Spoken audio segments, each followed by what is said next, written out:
Welcome to Bamfordrose and another question of the week. In this week's question of the week, I pick up on a few comments from our 2022 Aston price guide. And just like Robert asks here, how do I see values going over the rest of 22? And just as Richie identifies here, he's got his collection of classic Astons, which he's going to enjoy very much for as long as he can. And just as Pengos MR identifies here, should we have chosen a more fuel efficient petrol route to improving the environment rather than this relentless push to electric, which has question marks over mining and electric generation and distribution? So will the relentless push for the pursuit of green issues affect the resale value of your Aston?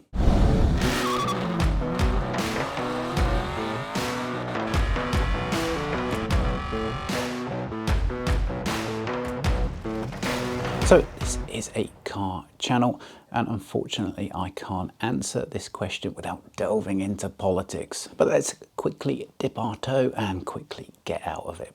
The petrol engine, the internal combustion engine, in this country at least, seems doomed. I'm lucky I'm out of the design and development game, because who'd have thought in 1990, when I started my career as an engineering apprentice in the design and development of petrol engines, that 30 odd years later, before my retirement date, I'd have been looking for a new career, because the product I designed and developed is being consigned to the dustbin and buried 6 feet under. If its successor, the electric car, provided a much better driving experience and was much cleaner, then hurrah, the king is dead.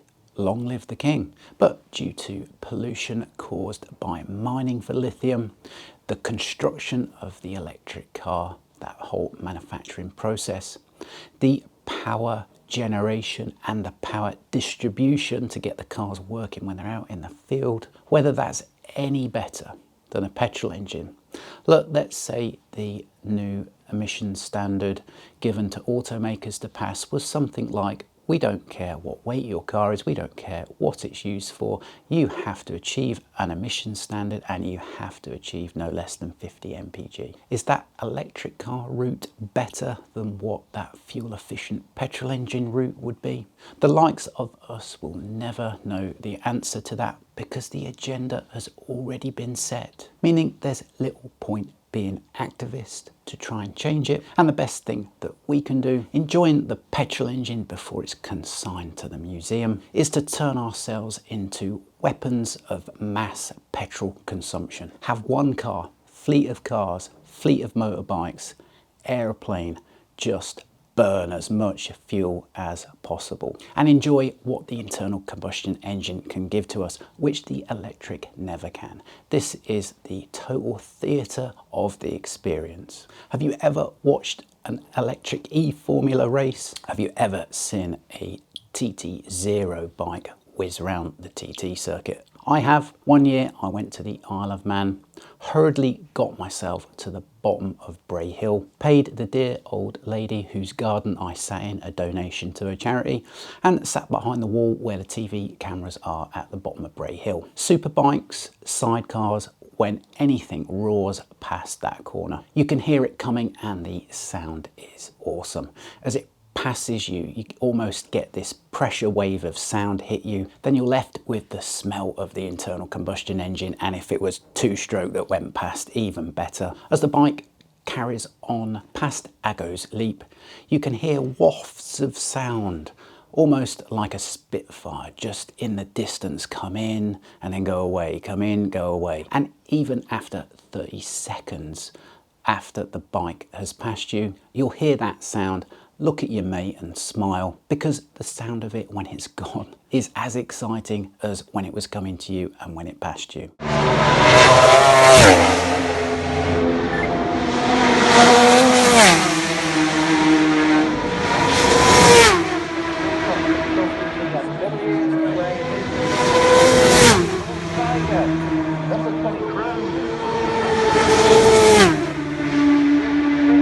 then watched the TT0 race. I didn't hear anything coming to me. Then all of a sudden, that's it. Now.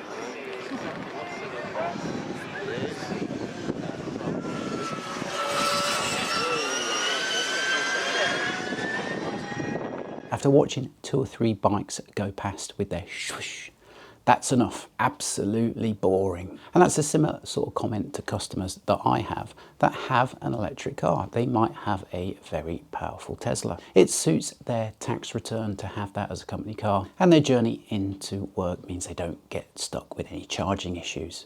But they've got their Aston. Would they ever take the Tesla out for a pleasure drive? Never. What car would they choose at the weekend? Always the Aston. Do they have any love for the Tesla? No, it's a commodity. It's not owned, you're not the caretaker of it in the way that you're a caretaker of an Aston. So it sounds rubbish, has a rubbish ownership experience. The data of the benefits is faux. Yet why is it being pushed as an agenda? What's worse than it being pushed as an agenda are people that are going with it. Here's a clip of something that popped up in my social media feed. Bentley Birmingham hosting their sustainable Christmas event. As you can see, it all sounds very pleasant. They were making sustainable wreaths and eating food reared and cooked in a sustainable way. What utter tosh. A respectable Christmas do for any Bentley owner should really be around a test track, guzzling as much fuel as they possibly can whilst experiencing the whole Bentley range. If you really must do anything with wreaths, toss it onto the electric car's bonnet that's parked in the car park, but that won't see the back of them, will it? And after you've gone around the track, eat the biggest Christmas dinner and Christmas pudding that you can possibly intake, meaning that you need a wheelbarrow to cart you to your Bentley so your driver takes you home. That's a Bentley Christmas dinner, not a sustainable wreath-making Christmas event.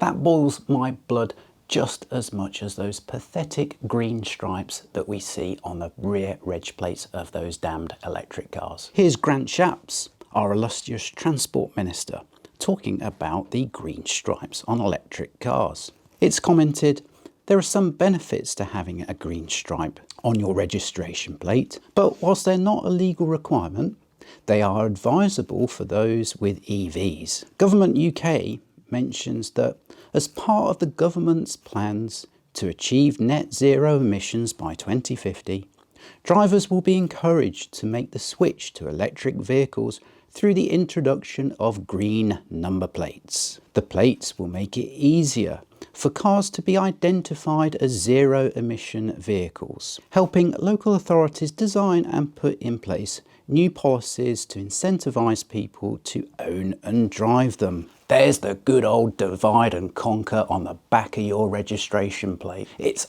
almost like someone should counter it by putting the mark of superiority on the back registration plate of a petrol engine car. But typical with the rubbish that we have to put up with in politics today, along with the good old divide and conquer, is a good dose of hypocrisy. Here's Grant Shapps being interviewed by Pilot magazine as recently as the 7th of October 2021. As it says here, our Transport Minister has held a private pilot's licence since 1995. Well, I held my pilot's licence since 1996. You have to keep current with a pilot's licence, which means a certain minimum hours per year. It's reviewed every 24 months, and in the last 12 months of that 24-month period, you're going to have to do a minimum of 12 flying hours. If you're instrument rated, then your minimum currency will be more onerous than that, and you'll have to do more hours in a shorter space of time. So what that involves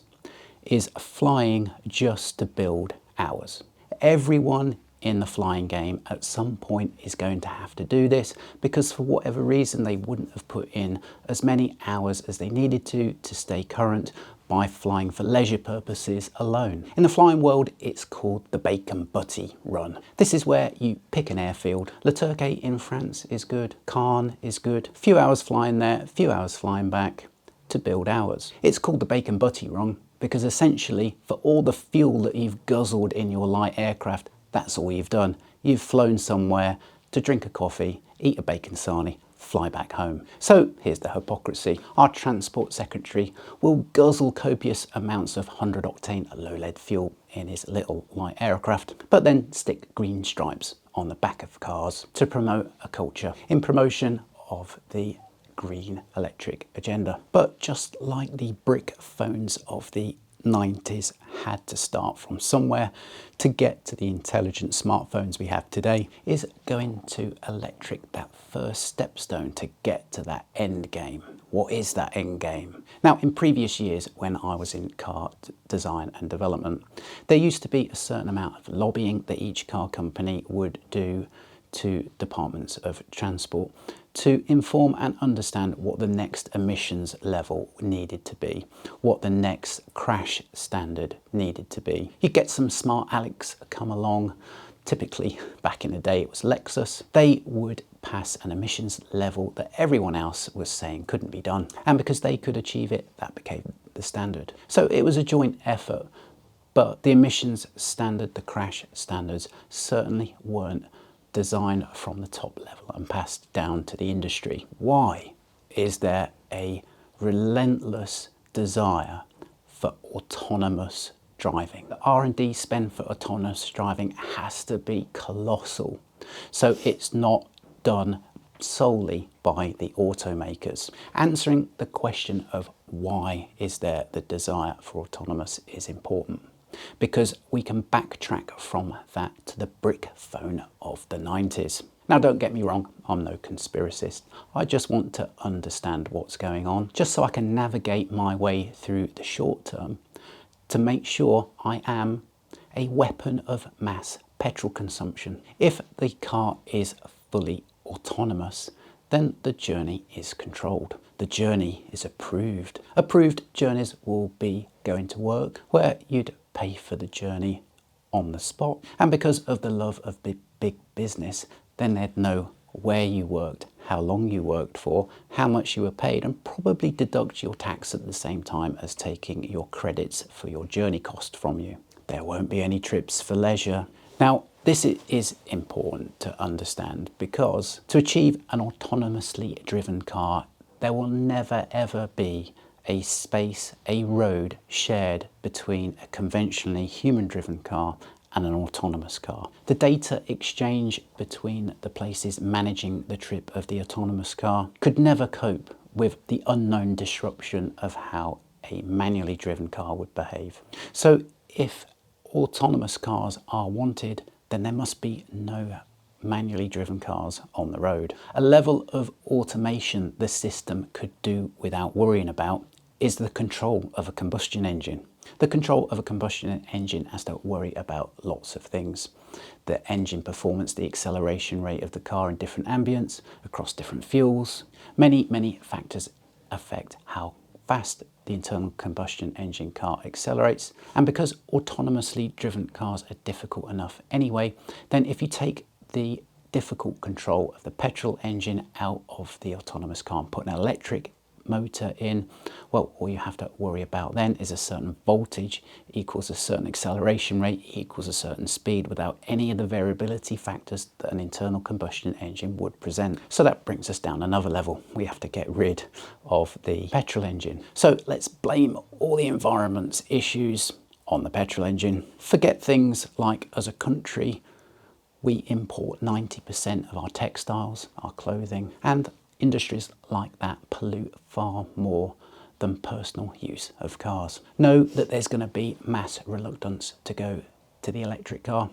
So let's put the green stripe on the back, divide and conquer, water down and make the fuel useless for older cars, and get those petrol cars off the road pretty quick.